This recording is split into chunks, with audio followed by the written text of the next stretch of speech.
Hello, everybody.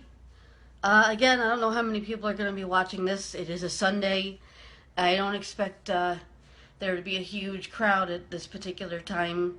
Uh, I needed to say something because I made a status update about this last night, but it was late. I don't know how many people saw it, and it's just really important to me. Um, and so, as I have mentioned, it has been 10 years since I lost my virginity. Fundamentally, that's not a huge thing, hey, people have sex all the time, but for me, it was a huge deal. Because, normally you have sex, it just lasts for the one night. But in my case, it lasted for 10 years. Now, how does that happen? Um, it happened because I was living with it. Because I was thinking about it all the time, even when I wasn't thinking about it, if that makes sense. Um, I I thought about it not because of the event itself, but because of the information that I learned after the fact. The information I learned after losing my virginity changed my entire perception of that night. So I've spent the past 10 years trying to come to terms with that, trying to accept not just what happened that I initially thought happened, but what really happened, and the trauma of learning the information that I did, and how it fundamentally altered my perception of that night. So the fact that I went through my entire day yesterday, from the moment I woke up until almost midnight, and it never even crossed my mind. It never occurred to me even once.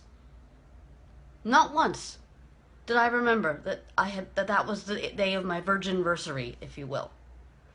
That's the phrase that I use to describe it, and it just didn't occur to me. Um, and that's a huge thing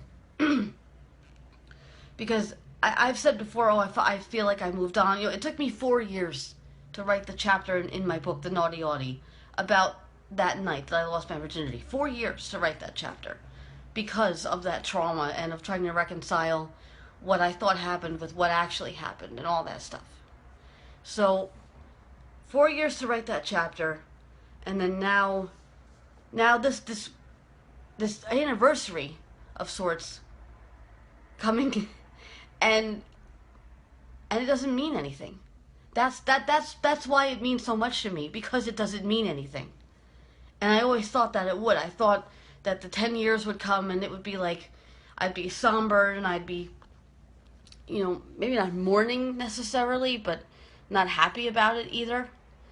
But it came, no pun intended, and and that was it, and it didn't mean anything. And I just never thought I'd get to that place where it wouldn't be such a big deal.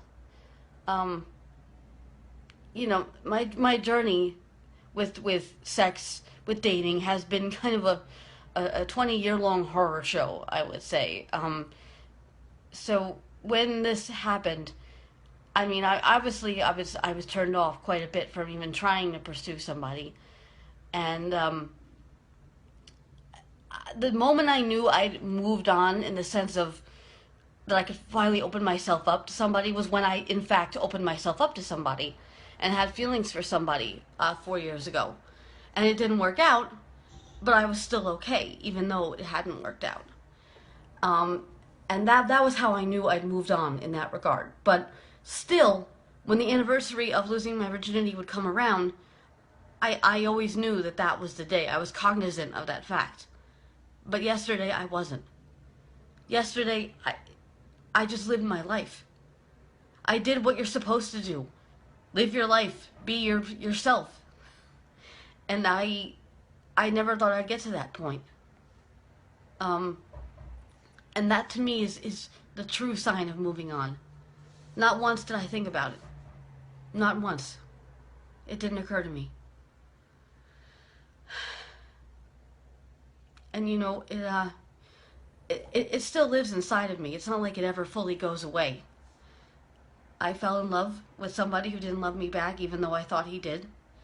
I gave him my body and my heart and other things that don't come with a refund. And I thought I would never get past that, in the sense of this was such a huge thing and I had such a colossal error in judgment, and it's going to define me forever. And for the first time, I actually don't feel like it does define me. I don't know how to describe how important that is to me. That I know now that I can be defined by something other than a horrible mistake that I made 10 years ago. I mean, how many other horrible things did people do 10 years ago? And they don't think about it for as long and as hard as I did. But that's the kind of person I am. Things stay with me for a very long time. And now I feel like it's finally gone. I'm free from it. I'm I'm not bound by it anymore, and I just never thought that that would be the case. So I'm very happy that I'm not just Amy Gravino, the girl who lost her virginity 10 years ago. Because I'm more than that, obviously. And I could see that now, and I could sense that. And I just never thought that this would happen. I never thought that my virgin anniversary would arrive and I just wouldn't think of it. You know, that never seemed like a possibility. So I'm very proud of myself to have gotten to this point. I realize it's not something that probably anybody else would care about but me, but gosh darn it, I care about it. And I see that some people are here. Hi people, thank you for coming to watch me.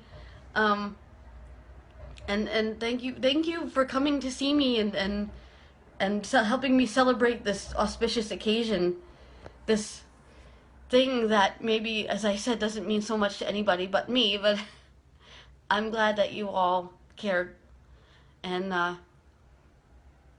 glad that I'm here, and that I'm Amy Gravino, the girl who occasionally has sex, so not nearly as often as I might like, but who is not defined by having had sex or the lack thereof.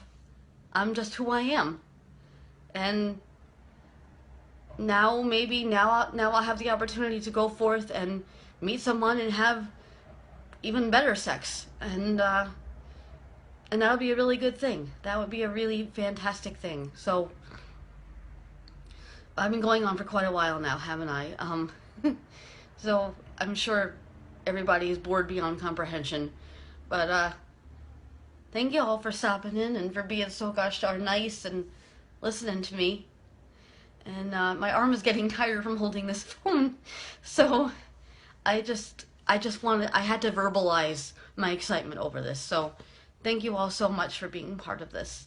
And feel free to leave comments and stuff. And even if not, that's okay too. Okay. Bye.